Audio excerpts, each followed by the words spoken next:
Hey everybody, it's Brendan from PCTV Reports, and today we've got another episode of Artwork in Progress, where I travel around Utah, talk to local artists, learn about their passion, and then film them creating something brand new. Today, I talk with Steve Wyness, who's done just about every kind of art medium you can think of. I paint, I sculpt, I make props, you name it. I'm kind of the jack of all trades. I do all sorts of different kinds of art. When I was in school, especially in high school, teachers noticed I had a kind of a skill for it.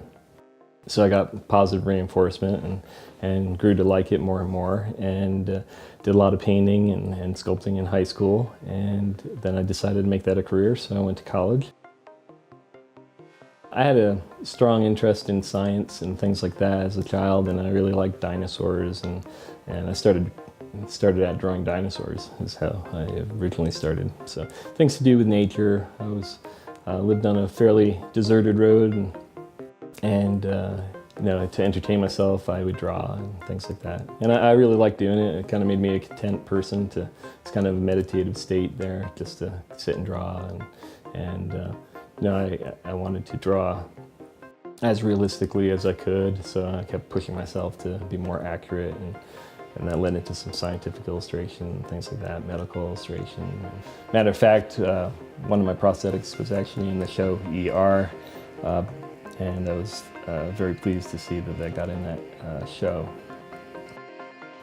Basically, I needed to come up with a career, and I needed to make some money, and I had to hone my skills so I was employable.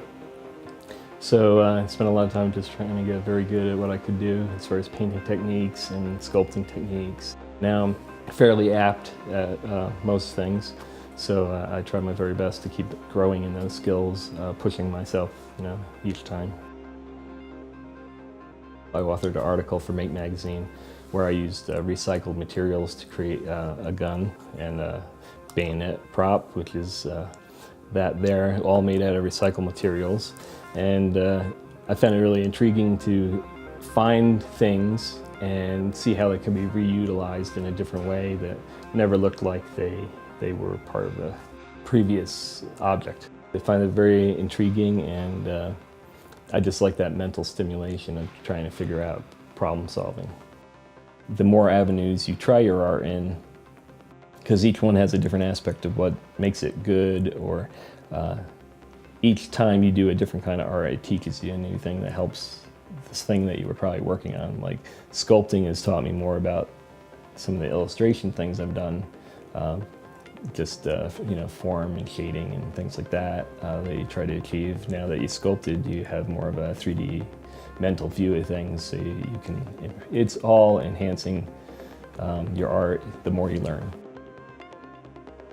Art has various purposes, and it's the purpose that generates why the art needs to be a certain way. Take a mummy head.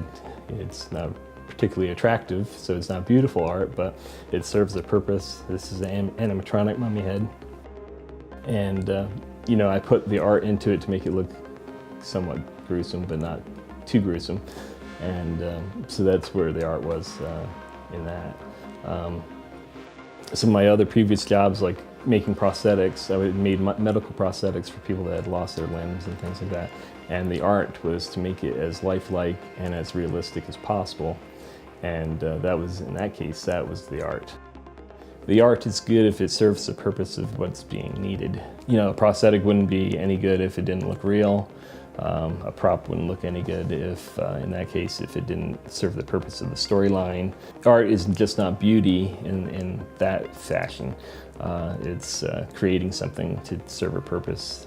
Fine art beautifies our life usually, and makes people think about deeper issues. Commercial art serves a way of communicating. You know, a prop or animatronic money head, the way things look, help portray and convey a message in a story. So it's all about communication.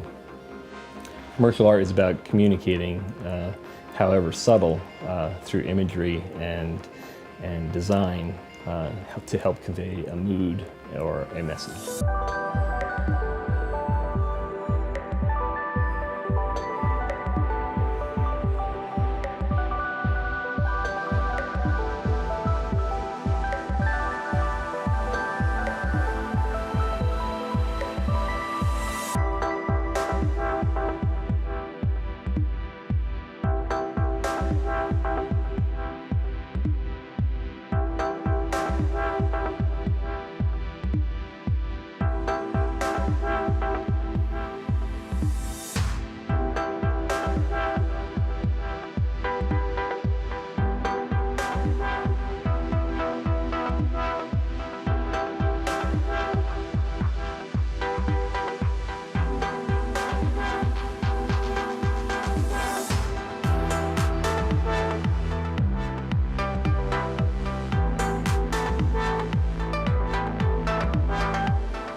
If you don't do what you love, things grow tiresome very quickly, and you won't have the stamina to do something like this for a career if you don't like doing it.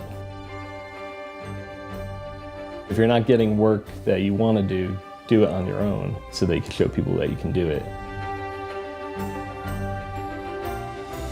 Hone your skills, be patient, and always promote the art that you want to do.